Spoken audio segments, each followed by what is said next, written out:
نتوكل عليه ونعوذ بالله من شرور أنفسنا ومن سيئات أعمالنا من يهده الله فلا مضل له ومن يضلله فلا هادي له ونشهد أن لا إله إلا الله وحده لا شريك له ونشهد أن محمدا عبده ورسوله صلى الله تعالى عليه وعلى آله وأصحابه وبارك وسلم أما بعد فأعوذ بالله من الشيطان الرجيم بسم الله الرحمن الرحيم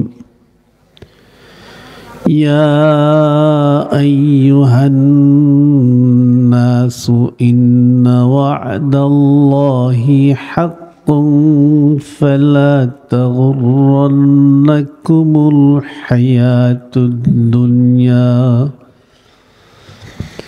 ولا يغرنكم بالله الغرور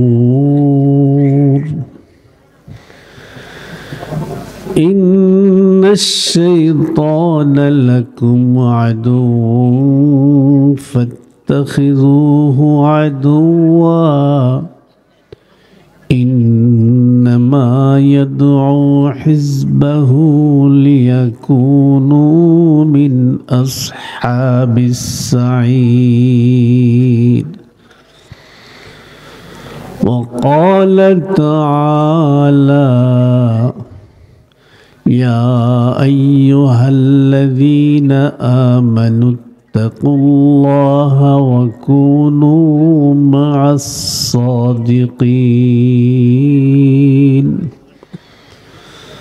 وقال رسول الله صلى الله عليه وسلم من انقطع إلى الله عز وجل كفاه الله كل مؤونته ويرزقه من حيث لا يحتسب ومن انقطع إلى الدنيا وكله الله إليها أو كما قال عليه الصلاة والسلام قالوا سبحانك لا علم لنا إلا ما علمتنا إنك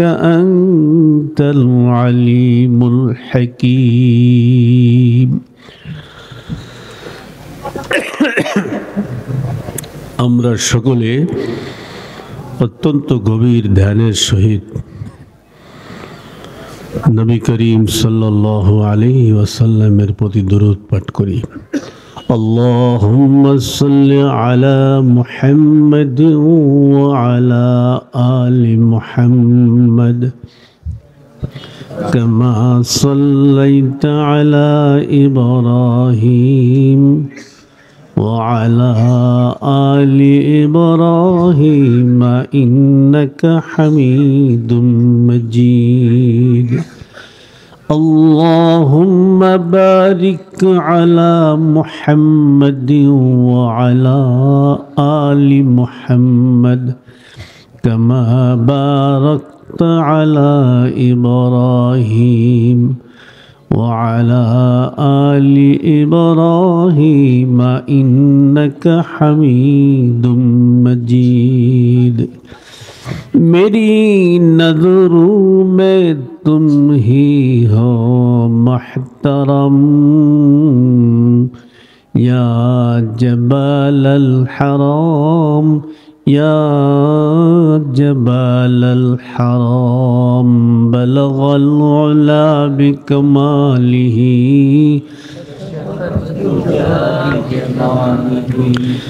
हसनत जमीअ खसालिही सल्लु अलैहि व आलिही।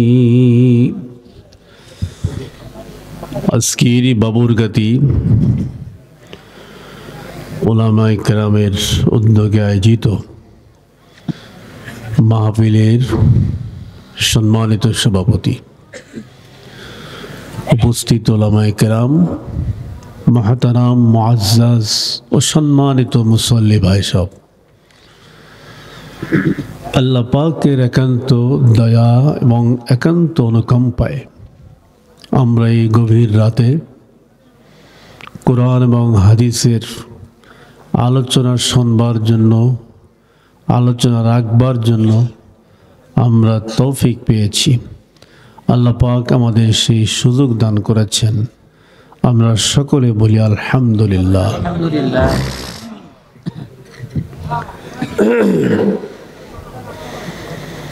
এটি কোনো দুনিয়ার চাওয়া পাওয়ার কোনো মজলিস ও মিটিং সমাবেশ নয়। এটি হলো মালিকের সাথে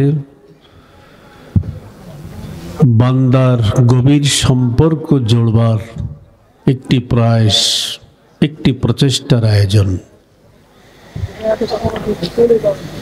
কি করে আল্লাহ পাকের সাথে আমাদের সম্পর্ক হতে পারে? কেননা আল্লাহ পাকের সাথে আমাদের সম্পর্ক ছাড়া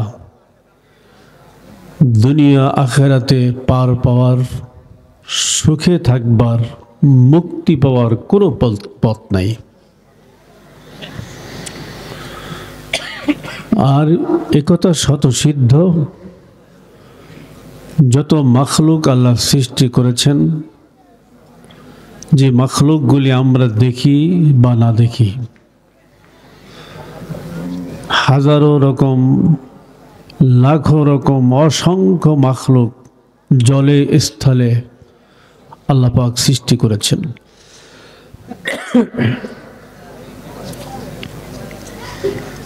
এই সৃষ্টির মধ্যে সবচেয়ে শ্রেষ্ঠ সৃষ্টি মানুষ। এই জন্য মানুষ হলো আশরাফুল মাখলুকাত। আল্লাহ পাক এই কথা কোরআনে বলেছেন, ওয়ালাকাদ কাররামনা বনি আদম, আমি আদম সন্তানদের সম্মানিত করেছি। আমরা ভিআইপি সৃষ্টি, ঠিক কিনা বলেন?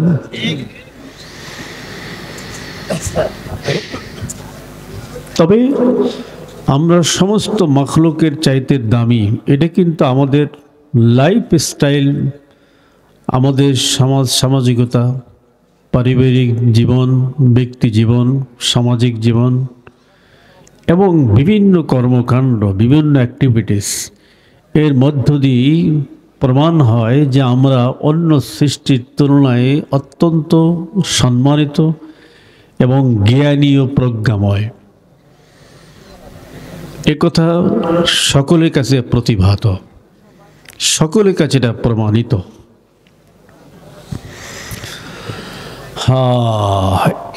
আমাদের উপর আল্লাহ পাক আসমানি কিতাব দান করেছেন। আমরা যে পৃথিবীতে আছি এটি একটি গ্রহ, এরকম 7টা পৃথিবী আছে। আমাদের মাথার উপর যে আকাশ, এরকম 7 তবকা আকাশ আছে। প্রতিটি গ্রহতে প্রাণীর বিদ্যমান আছে, প্রাণীর অস্তিত্ব আছে। বিজ্ঞান এটা এখন প্রমাণ করছে।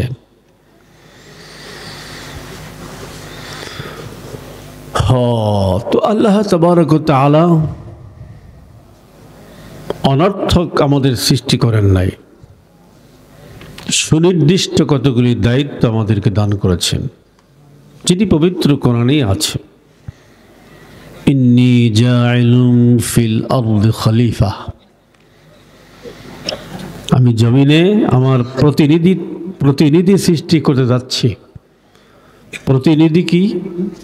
যে আল্লাহ তাবারক ওয়া তাআলা যিনি প্রতিনিধি সৃষ্টি করলেন, তার নীতি, তার আদর্শ, তার বিধিবিধান মানব জাতি দুনিয়ায় বাস্তবায়ন করবে।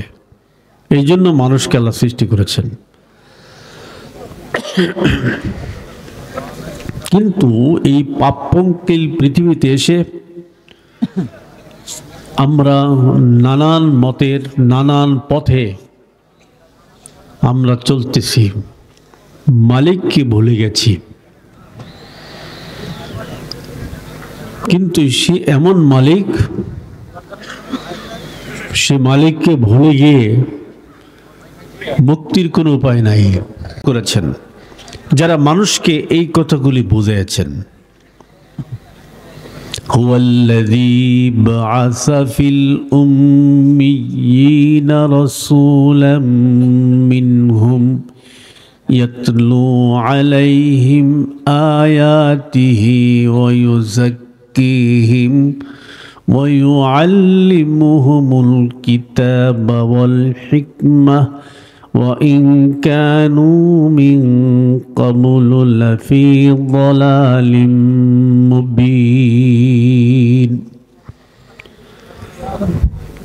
ওই আল্লাহ যিনি মানুষের, মানব জাতির ভুক্ত রসুল প্রেরণ করেছেন। অসংখ্য রসুল দুনিয়া আসছে, তাদের মধ্যে সর্বশ্রেষ্ঠ রসুল, সর্বশ্রেষ্ঠ এবং সর্বশেষ রসুল, চূড়ান্ত রসুল আমাদের নবী, যিনি আসবার পরে আর আখিরাত পর্যন্ত, কিয়ামত পর্যন্ত আর কোনো নবী রসুল দুনিয়া আসবে না। ইনি চূড়ান্ত, এবং এনার উপর যে আসমানি গ্রন্থ নাজিল হয়েছে এটি চূড়ান্ত গ্রন্থ। কিয়ামত পর্যন্ত যত মানুষ পৃথিবীতে আসবে, সমস্ত মানুষের অর্থনৈতিক সমস্যার সমাধানের জন্য, ব্যক্তি, পরিবার, সমাজের যে কোনো মুসিবত, যে কোনো জটিলতা নিরসনের জন্য কোরআন এই কমপ্লিট কোড অফ লাইফ, এমন একটি পরিপূর্ণ জীবন ব্যবস্থা এই আখেরি নবীর উপরে নাজিল হয়েছে। আমরা সেই কোরআনের অনুসারী, ঠিক করে বলেন? সেই কোরআনের অনুসারী। যে নবীর দায়িত্ব ছিল, যা তিনি দায়িত্ব পুঙ্খানুপুঙ্খানু পালন করছেন, সেই দায়িত্বের এক নাম্বার ছিল ইয়াতলু আলাইহিম আয়াতিহি ওয়া ইউযাক্কিহিম, তিনি মানুষের সামনে আল্লাহর আয়াত তেলাওয়াত করবেন, কোরআন তেলাওয়াত করবেন। আমরা কোরআন তেলাওয়াতকে এটা স্বাভাবিক, সহজ বিষয় মনে করি। কোরআন তেলাওয়াতের যে কত ওয়েট, আর কত তাৎপর্য, আর কত প্রভাব কোরআন তেলাওয়াতের মধ্যে, এটি কাফেররাও বুঝতো নবীর জামানায়। আল্লাহ পাক বলেছেন সূরা আল-ফালে, ইন্নামাল মুমিনুনাল্লাযীনা ইযা যুকিরাল্লাহু ওয়াজিলাত কুলুবুহুম ওয়া ইযা তুলিয়াত আলাইহিম যাদাতুহুম ঈমানা ওয়া আলা রাব্বিহিম ইয়াতাওয়াক্কালুন। কোরআন এমন, যখন কোনো ব্যক্তির সামনে আল্লাহর নাম উচ্চারণ করা হবে, ওয়াজিলাত কুলুবুহুম, তখন তাদের হৃদয় প্রকম্পিত হবে। একজন ঈমানদারের সামনে যখন আল্লাহর নাম উল্লেখ করা হবে, তখন তার অন্তর ভয় পেয়ে যাবে। এই ভয়টা কোন ভয়? যেরকম চোর ডাকাতকে ভয় করি আমরা, এরকম ভয় না। যেরকম কুকুর হিংস্র প্রাণীকে ভয় করি, সেরকম ভয় না। ছাত্র যেরকম গুরুজনকে ভয় করে, সন্তান যেরকম মা বাবাকে ভয় করে, সে ভয় কি ডাকাত, চোর ডাকাত, হিংস্র প্রাণীকে ভয় করার মতো ভয়টা? সন্তান অনিয়ম করছে, স্বাভাবিকভাবে চলে না তো বাবাকে দেখার সঙ্গে সঙ্গে অন্তর কেঁপে গেছে। এটি তার বাবার আজমত, পিতার আজমতের কারণে, পিতার ওয়েট এবং তার প্রভাব সন্তানের উপরে খুব প্রবল। তার অভিভাবক, তাকে দেখেই তার পরাণ কেঁপে গেছে। যদি পিতার সামনে সন্তানের অন্তর কেঁপে যায়, পিতারও যিনি সৃষ্টিকর্তা, তিনি দাদারও যিনি সৃষ্টিকর্তা, যিনি গোটা মানব জাতির স্রষ্টা, আসমান জমিনের স্রষ্টা, তার নাম উচ্চারণ করার সঙ্গে সঙ্গে আল্লাহ বিশ্বাসী মানুষের অন্তর কেঁপে যাবে। এটি স্বাভাবিক, এটি স্বাভাবিক, ঠিক না? وَإِذَا تُلِيَتْ عَلَيْهِمْ آيَاتُهُ زَادَتْهُمْ إِيمَانًا। আর যখন তাদের সামনে আল্লাহর আয়াত তেলাওয়াত করা হবে, কোরআনের আয়াত তেলাওয়াত করা হবে, তাদের ঈমান বেড়ে যাবে, ঈমানের মধ্যে চেতনা সৃষ্টি হয়ে যাবে। কোরআন তেলাওয়াতের এরকম ওয়েট, কোরআন তেলাওয়াতের এরকম প্রভাব যে তার ঈমান বৃদ্ধি পেতে থাকবে। হযরত আবু বকর রাদিয়াল্লাহু আনহু কোরআন তেলাওয়াত করতেন কঠিন নিষেধাজ্ঞার মধ্যে। কাফেররা সকলেই, বড় বড় লিডাররা কোরআন প্রকাশ্যে তেলাওয়াত করা নিষিদ্ধ করেছে।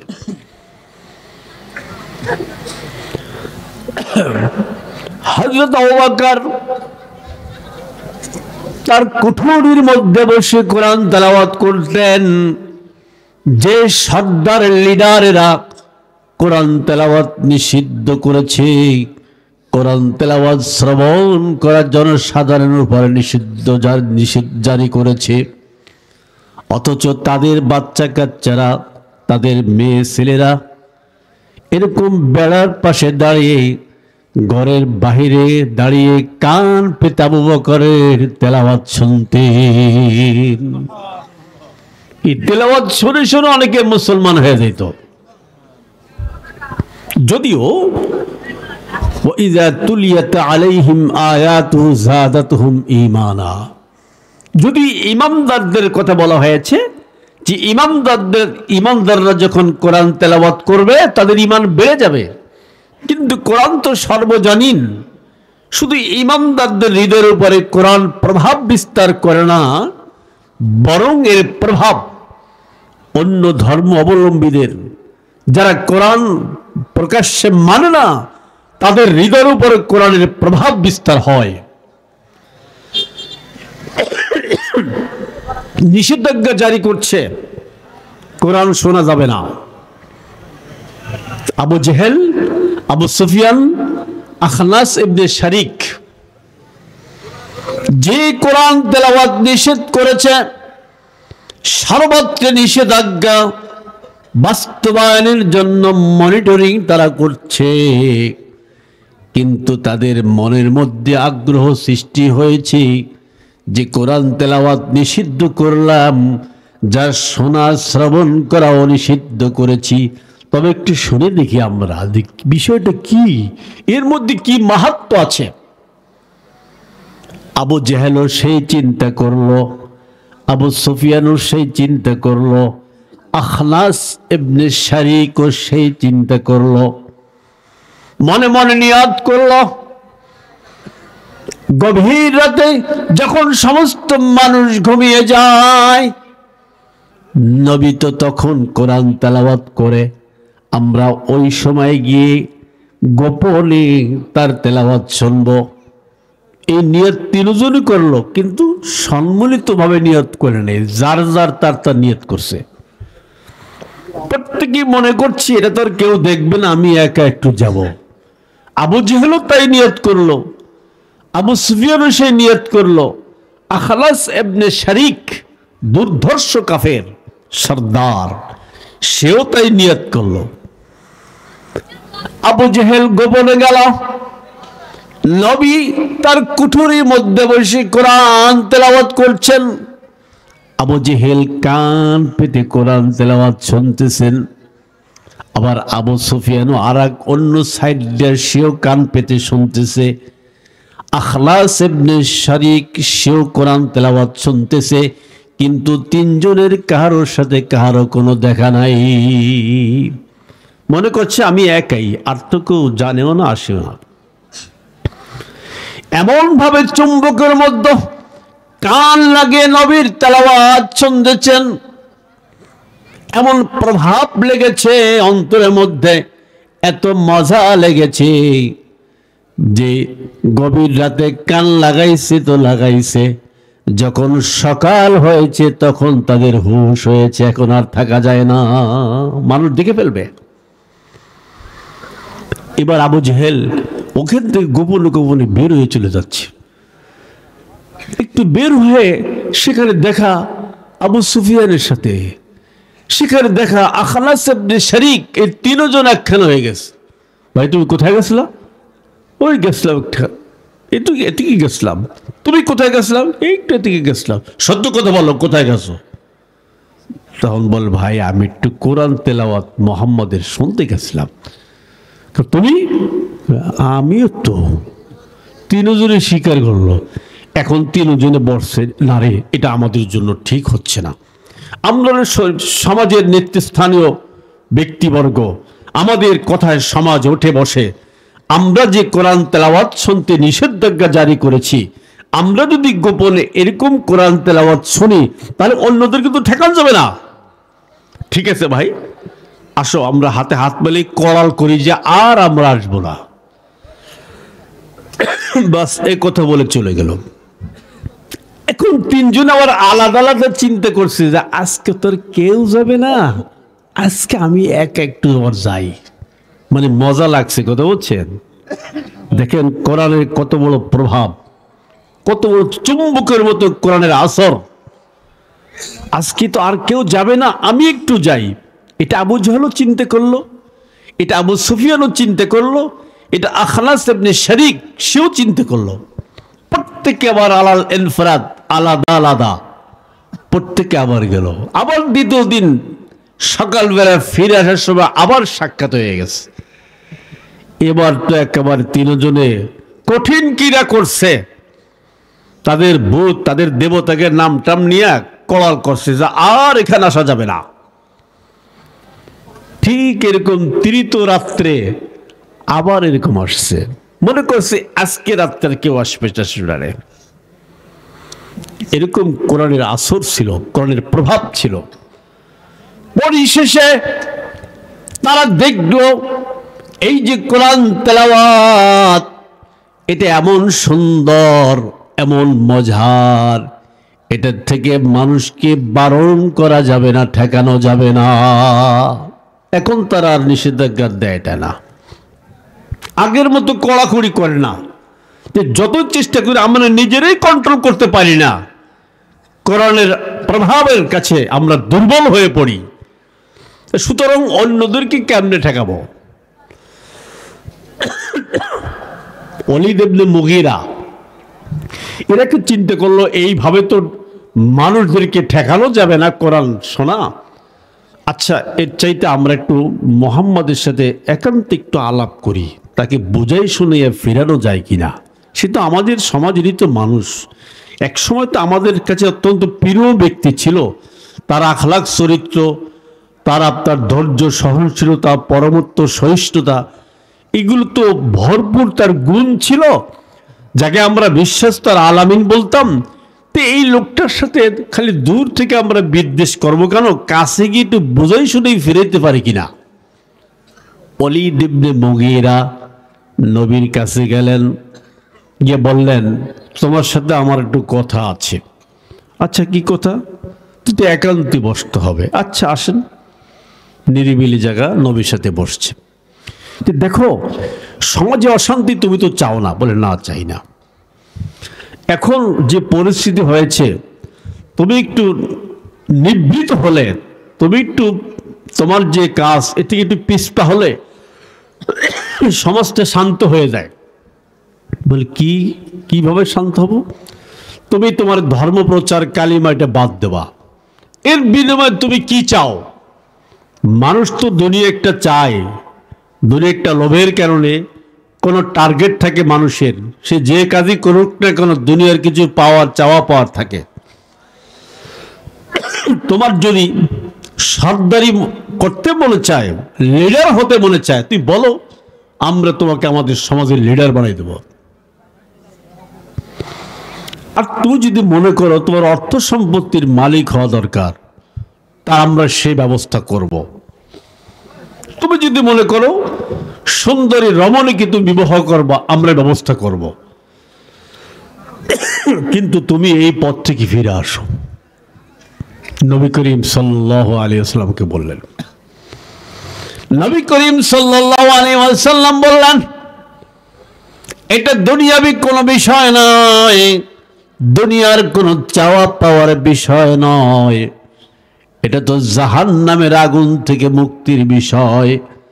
তোমরা আমার কথা শোনো, তোমরা যে মানুষ, এর একজন সৃষ্টিকর্তা আছে, তিনি একক অদ্বিতীয়, তাকে তোমরা মানো, দুনিয়ায় তোমরা ভালো থাকবা এবং আখিরাতে জাহান্নামের আগুন থেকে মুক্তি পেয়ে যাবা। তোমরা বলো, লা ইলাহা ইল্লাল্লাহু মুহাম্মাদুর রাসূলুল্লাহ।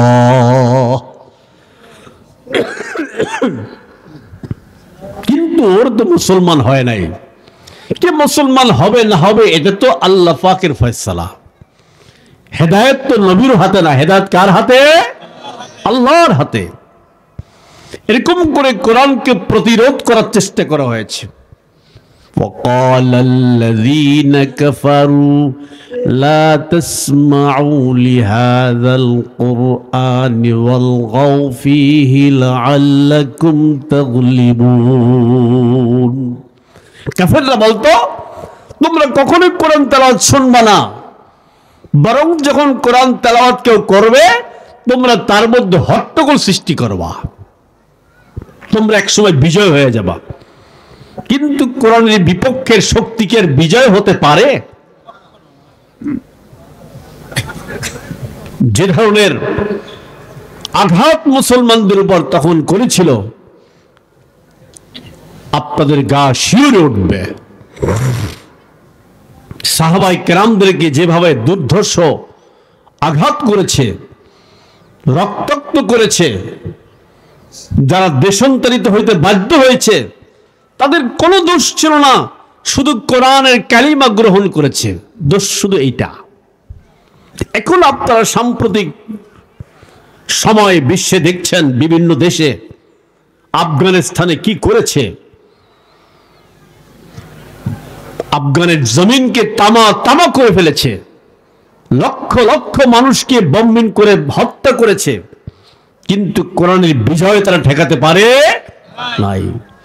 ভাদ্র মাসের কুকুরের মতন তড়ি ঘড়ি করে পালাইছে, ঠিক কিনা? প্লেনের সাথে ঝুলেও গেছে একটা।